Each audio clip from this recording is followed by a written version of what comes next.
Samsung S23 telefoniga qanday quvvatlagich tanlashni bilmayapsizmi? Sizning ham telefoningiz sekin quvvat olyaptimi? Balki siz quvvatlagich tanlashda xato qilgandirsiz.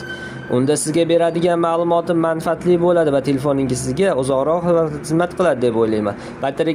Batareyka sig'imi 3900 mAh, litium polimer lipo batareykalar tizimi mavjud.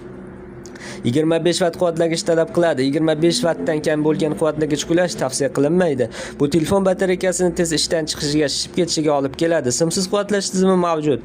10 vatt talab qiladi. Telefonning o'zi ham simsiz quvvat beradi. Tezkor quvvatlash mavjud. 57% ga 30 daqiqada ko'taradi. Oddiy quvvatlash holatida 100% quvvat olish uchun 1 soat 16 daqiqa kerak bo'ladi. Internetdan foydalanganda 8 soat 12 daqiqa, videolar tomosha qilganda 13 soat 41 daqiqa, o'yinlar o'ynaganda 5 soat 20 daqiqa, kutish rejimida 109 soat, umumiy avtonomik holatida 22 soat 2 daqiqani tashkil qiladi.